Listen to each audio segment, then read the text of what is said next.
Students, ये NCERT exercise problem 2.29 from page number 63 of the solutions है। ठीक है, तो इसकी स्टेटमेंट रीड करते हैं।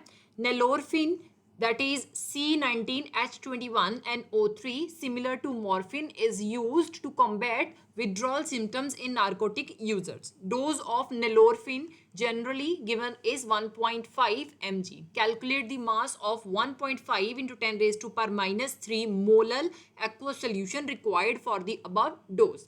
ठीक है, आपसे बोला गया है कि नेलोरफिन जो है वो मॉर्फिन की तरह ही होती है, लेकिन जो नारकोटिक यूजर्स होते हैं, ठीक है, जो लोग नशा करते हैं, ठीक है, वो जब नशा छोड़ना चाहते हैं तो उस टाइम पे जो उनको विड्रॉल सिम्टम्स होते हैं, जैसे पेट दर्द होना, सर दर्द होना, ठीक है, तो उससे फाइट करने के लिए उनको नेलोरफिन दी जाती है। राइट, तो नेलोरफिन का जो डोज दिया जाता है that is 1.5 mg।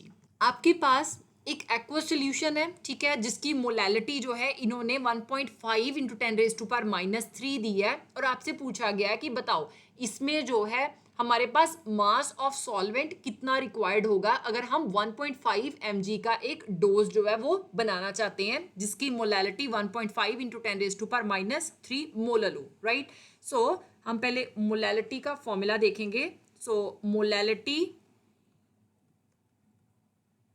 equal to number of moles of solute, right? solute हमारे पास क्या है यहाँ पे, that is nalorphine C19H21NO3 divided by mass of solvent in kg। हमने फाइंड आउट क्या करना है, हमने मास ऑफ सॉल्वेंट फाइंड आउट करना है। राइट, तो उसके लिए हमें मोलैलिटी पता होनी चाहिए। मोलैलिटी हमारे पास कितनी गिवन है, मोलैलिटी को हम स्मॉल m के साथ भी रिप्रेजेंट करते हैं, that is 1.5 into 10 raise to power minus 3। अब मोलल का मतलब क्या है, ये हमारे पास मोल kg इनवर्स में गिवन है। राइट, नाउ नेक्स्ट क्या है, हमने number of moles of solute देखने हैं। Right, so number of moles of solute मतलब हमने क्या है, नेलोरफिन जो है इसके नंबर ऑफ मोल्स देखने हैं। C19H21NO3 ये क्या होगा, actual mass of nalorphine C19H21NO3 divided by molar mass of C19H21NO3। अब एक्चुअल मास हमारे पास कितना गिवन है, that is 1.5 mg। Actual mass को मैं स्मॉल w के साथ रिप्रेजेंट करती हूँ, so you can write w C19H21NO3। Right, and जो मोलर मास ऑफ नेलोरफिन है उसको हम कैपिटल M के साथ रिप्रेजेंट करेंगे, सबस्क्रिप्ट C19H21NO3 आ जाएगा। राइट, सो एक्चुअल मास देख लेते हैं, W C19H21NO3 equal to 1.5 mg। Right, तो इसको हमें ग्राम में कन्वर्ट करना होगा, क्योंकि मोलर मास जो है वो ग्राम में फाइंड आउट होगा। राइट, तो 1 ग्राम में हमारे पास 1000 mg आते हैं, so 1 mg equal to 1/1000 gram. Right, so ये आपके पास ग्राम में कन्वर्ट हो गया। अब ये जो 1000 है, ठीक है, इसको हम 10 रेज टू पावर 3 भी लिख सकते हैं, सो 1.5 साइंटिफिक नोटेशन में ये 10 रेज टू पावर 3 आ जाएगा ग्राम।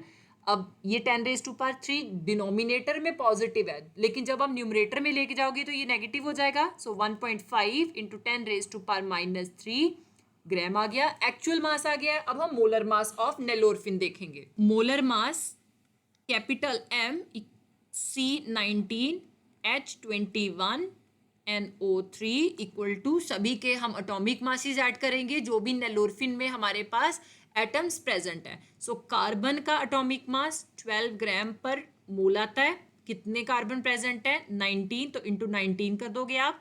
ठीक है, हाइड्रोजन का 1 ग्राम पर मोल, 21 हाइड्रोजन है तो इंटू 21 हो गया, प्लस नाइट्रोजन का 14 ग्राम पर मोल, प्लस ऑक्सीजन का 16 ग्राम पर मोल आ गया।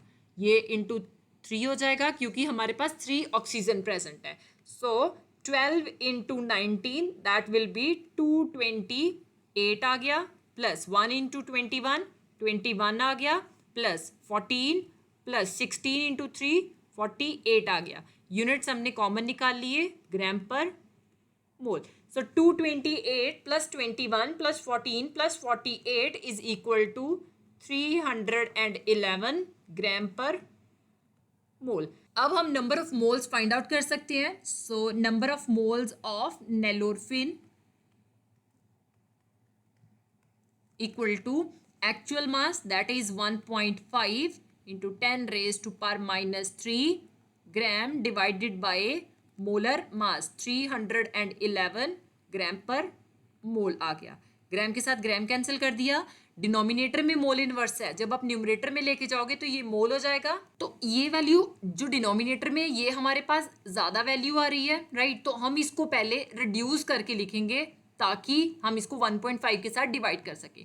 सो 1.5 into 10 raise to power minus 3 divided by, अब मैं अगर डेसिमल यहाँ पे अज्यूम करती हूँ 0.0 कर देती हूँ, ये डेसिमल मैं डिस्प्लेस कर रही हूँ 1 2 3 अप टू दिस, ठीक है। तो ये क्या आ जाएगा 0.311 इंटू, अब हमने 3 डिजिट डिस्प्लेसमेंट की है, ठीक है, और डिस्प्लेसमेंट हमने राइट टू लेफ्ट की है, मतलब पावर हमारे पास पॉजिटिव आएगी। सो 10 रेज टू पावर 3 आ गई, राइट। अब ये जो 10 रेज टू पावर 3 है ये डिनोमिनेटर में पॉजिटिव है, अगेन हम न्यूमरेटर में लेके जाओगे तो ये नेगेटिव हो जाएगी। सो ये मोल आ गया।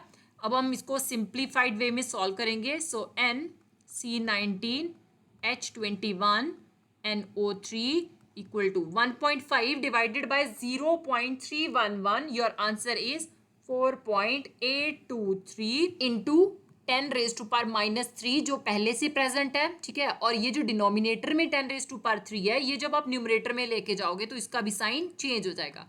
सो इट विल बी -3, ठीक है। अब हमारे पास जो पावर्स है उनका बेस सेम है और ये पावर्स मल्टीप्लीकेशन में है, तो ये सिंपली ऐड हो जाएंगी। -3 दैट विल बी -6। आपके पास जो नंबर ऑफ मोल्स आ रहे हैं दैट इज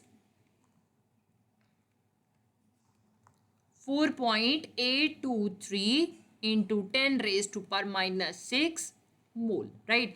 अब हम ये जो वैल्यू है ये हम मोलैलिटी के फॉर्मूले में पुट कर सकते हैं। सो मोलैलिटी का फॉर्मूला था small m equal to number of moles of solute. Solute हमारे पास नेलोरफिन है, राइट।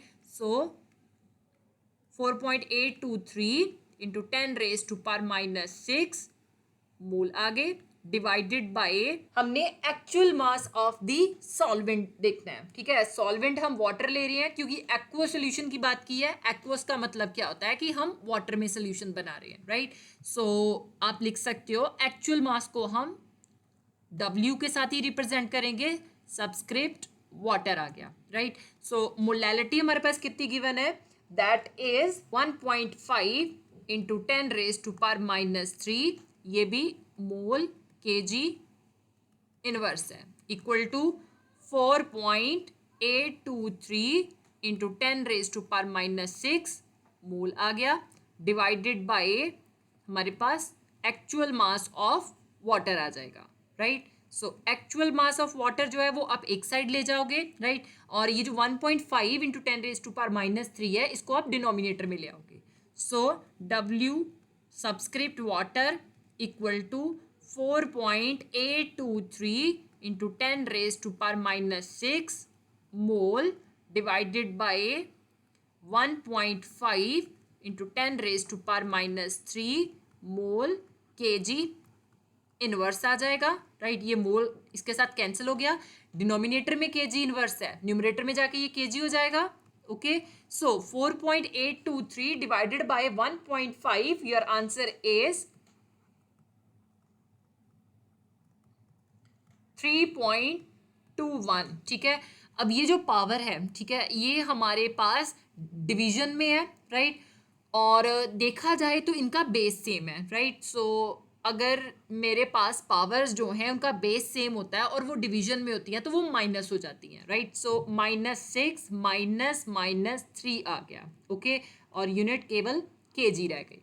अब हम सॉल्व करेंगे। So W water equal to 3.21 into, यहाँ पे माइनस इंटू माइनस प्लस हो जाएगा, so 10 raise to power minus 6 plus 3 आ गया kg.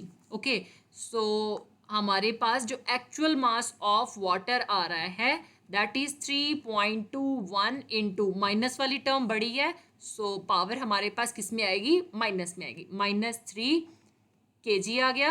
राइट, अब ये kg जो है इसको हम ग्राम में कन्वर्ट कर सकते हैं. Right, I know that 1 kg equal to 1000 gram. So 1000 gram का मतलब है 10 रेज टू पावर 3 ग्राम. तो यहाँ पे kg की वैल्यू मैं पुट कर सकती हूँ. So actual mass of solvent that means water equal to 3.21 into 10 raise to power minus 3 into 10 raise to power 3 gram आ गया. ये इसके साथ कैंसिल हो गया. तो आपके पास जो एक्चुअल वेट ऑफ वाटर आ रहा है that is 3.21 gram. That means कि अगर आपने 1.5 mg नेलोरफिन का एक एक्वा सोल्यूशन बनाना है जिसकी मोलैलिटी जो है 1.5 into 10 raise to power minus 3 molal हो, उसके लिए वाटर कितना रिक्वायर्ड होगा, 3.21 ग्राम.